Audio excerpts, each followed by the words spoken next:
Press the bell icon on the YouTube app and never miss another update. Hello दोस्तों, स्वागत है आप सभी का हमारे YouTube चैनल पाटलिपुत्र एजुकेशन 2.0 में। आप सभी लोगों के डिमांड पे करंट अफेयर्स की बाइलिंगुअल वीडियो लेकर के आया हूं। जैसा कि हमारे सब्सक्राइबर हैं अंकित कुमार और एक है गुड़िया रानी, तो इन्होंने कमेंट किया था कि इंग्लिश में भी कंटेंट दीजिए। तो चलिए आपके डिमांड पे आपकी इच्छाओं को पूरा करते हुए आज से करंट अफेयर्स जो है आपका बाइलिंगुअल मिलेगा। तो 7 जून 2021 की 10 मोस्ट इंपॉर्टेंट क्वेश्चन है जो कि मैं आपको डील करने वाला हूँ। वीडियो को ध्यान से देखिएगा, बहुत ही मोस्ट इंपॉर्टेंट क्वेश्चन चुन के आपके बीच में लाता हूं ताकि आपको जो एग्जाम से रिलेटेड क्वेश्चन है वो आपको काम आए। तो चलिए बिना देरी के वीडियो को स्टार्ट करते हैं।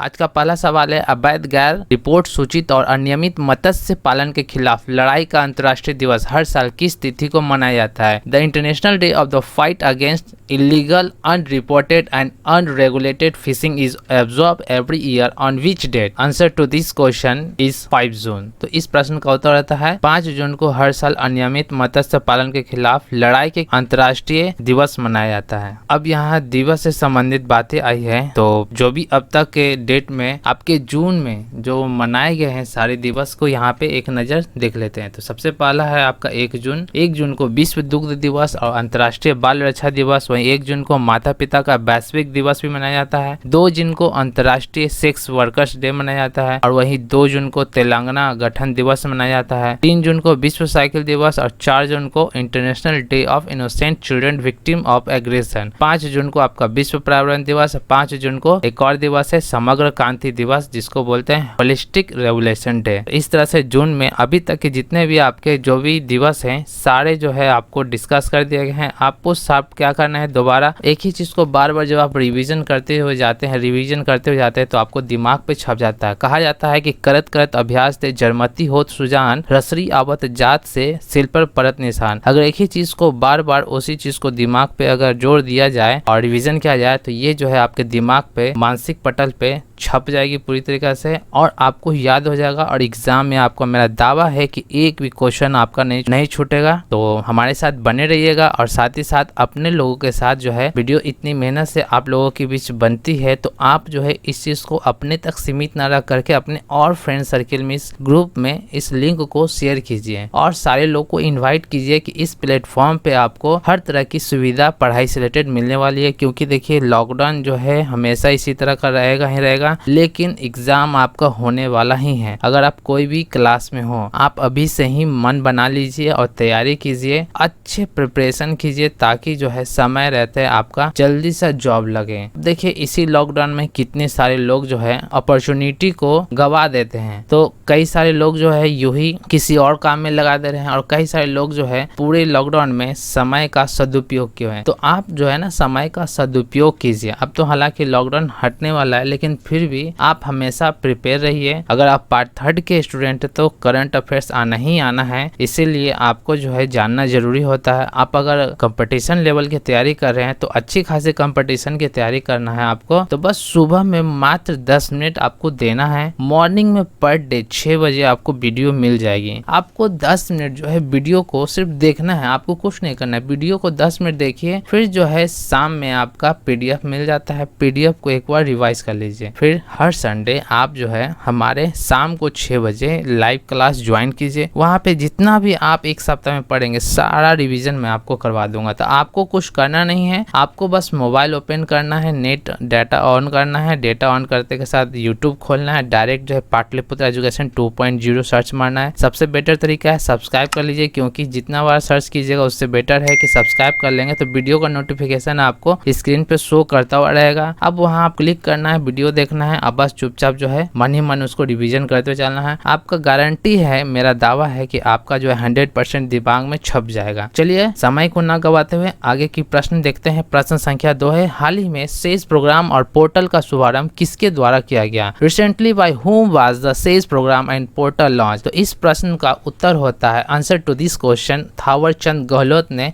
इस प्रोग्राम को लॉन्च किया है। अब यहाँ पे सेज के बारे में जानते हैं, सेज आखिर है क्या? तो देखिए थावरचंद गहलोत जो है ये केंद्रीय सामाजिक न्याय और अधिकारिता मंत्री हैं।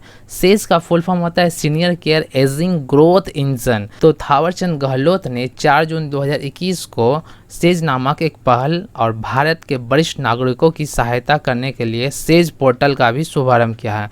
तो सेज जो है एक पोर्टल है जिसमें विश्वसनीय स्टार्टअप द्वारा बुजुर्गों की देखभाल और उत्पाद और सेवाओं की वन स्टॉप एक्सेस के रूप में कार्य करेगा। प्रश्न संख्या 3, IAF यानी इंडियन एयर फोर्स के नए वाइस चीफ कौन बने हैं? तो who has become the new vice chief of IAF? तो विवेक राम चौधरी को IAF के नए वाइस चीफ बनाया गया है। अब यहाँ पे आपका IAF से जुड़ी कुछ जरूरी बातें को देख लेते हैं। एयर मार्शल विवेक राम चौधरी को वायुसेना मुख्यालय में नया उप वायुसेना प्रमुख नियुक्त किया गया है। वहीं एयर मार्शल बल्लभा राधाकृष्ण को दिल्ली में पश्चिमी कमान में चौधरी जी का ये स्थान लेंगे, और जबकि air marshal RJ Duckworth Prayagraj में मध्य वायु कमान का प्रभार संभालेंगे। अब यहाँ आपका वायुसेना आया है, तो यहाँ पे सेना से रिलेटेड जितने भी आपके थल सेना, नेवी और वायुसेना से रिलेटेड सारे बातों को देख लेते हैं। अब यहाँ वायुसेना से बात हुई है तो यहाँ पे तीनों सेना के बारे में जानकारी रखनी है। इंडियन नेवी यानी कि नौसेना के स्थापना कब हुई थी? 1612 ईस्वी में। इसके अध्यक्ष है एडमिरल करमबीर सिंह और उपाध्यक्ष है एडमिरल G अशोक कुमार। और वहीं जो है उप प्रमुख आपको कल का क्वेश्चन बताया गया था, ये है उप प्रमुख रवनीत सिंह। तो ये जो है आपको नौसेना से रिलेटेड आपकी जो भी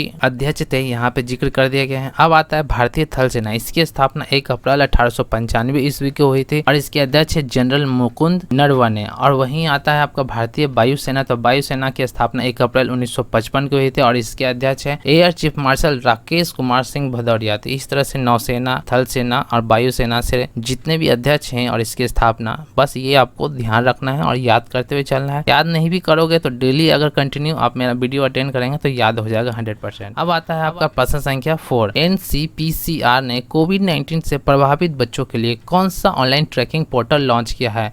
Which online tracking portal has been launched by NCPCR for children affected by COVID-19? तो answer to this question is Ballabh Swaraj, यानी कि बल्लभ स्वराज नामक पोर्टल का लॉन्च किया गया है। अब इसके बारे में जान लेते हैं।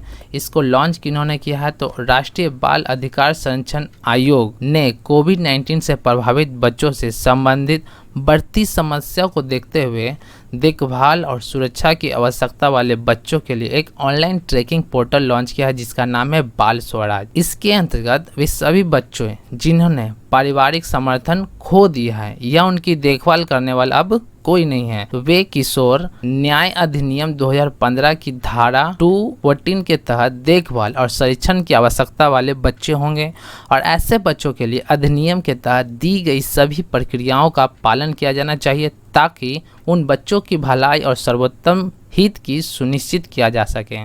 क्वेश्चन नंबर 5, IEFPA ने हिसाब की किताब शीर्षक वाली शॉर्ट फिल्मों के कितने मॉड्यूल लॉन्च किए हैं? IEFPA launch how many models of short films title हिसाब की किताब। इस प्रश्न का उत्तर होता है IEFPA ने हिसाब की किताब शीर्षक वाली शॉर्ट फिल्मों को 6 मॉड्यूल लॉन्च किया है। तो इस प्रश्न का उत्तर होता है ऑप्शन नंबर बी यानी कि 6। अब यहाँ पे केंद्रीय वित्त और कॉर्पोरेट कार्य राज्य मंत्री अनुराग सिंह ठाकुर ने निवेशक शिक्षा और संरक्षण कोष प्राधिकरण की लघु फिल्मों के 6 मॉड्यूल हिसाब की किताब शीर्षक से लॉन्च किया है। ये लघु फिल्में कॉमन सर्विस सेंटर द्वारा उनके प्रशिक्षण उपकरण के एक भाग के रूप में बनाई गई है। प्रश्न संख्या है 6, गन्ना संतोषनी रेड्डी ने 84 सेकंड में 84 चीनी मिट्टी के टाइल्स तोड़कर विश्व रिकॉर्ड बनाया है। वे किस राज्य की हैं? Ganna Santoshini Reddy has created a world record by breaking 84 porcelain titles in 84 second. It belongs to which state? तो ये जो है तेलंगाना स्टेट से बिलोंग करती है। इस प्रश्न का उत्तर होता है तेलंगाना। अब यहाँ तेलंगाना राज्य के बारे में जानना है तेलंगाना की राजधानी है हैदराबाद, यहाँ के मुख्यमंत्री है के चंद्रशेखर राव और यहाँ के राज्यपाल है टी सौंदरराजन। और गठन इसका हुआ था 2 जून 2014 को। यहाँ के राज्यसभा में सीटों की संख्या 7 है और लोकसभा में सीटों की संख्या 17 है। मैप में जो है आपका तेलंगाना राज्य कहाँ है वो रेड कलर का पार्ट आपको जानकारी रखना है, साथ ही साथ इसके आसपास पड़ोसी राज्यों को भी ध्यान देना है। अब है प्रश्न संख्या 7, किस कंपनी ने पहली Asia Pacific public sector cyber security council को लॉन्च किया है?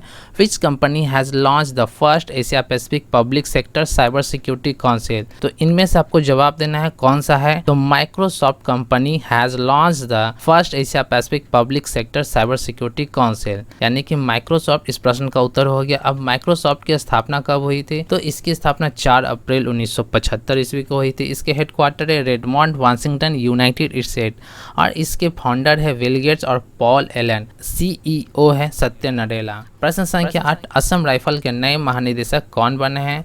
Who has become the new Director General of Assam Rifles? तो इस प्रश्न का उत्तर होता है प्रदीप चंद्रन नायर को असम राइफल के महानिदेशक बनाए गए हैं। अब यहाँ असम से जुड़ी बातें को जानना है। असम के मुख्यमंत्री हेमंत बिस्वा और हेमंत बिस्वा शर्मा असम के भारतीय एडमिंटन संघ के अध्यक्ष भी है।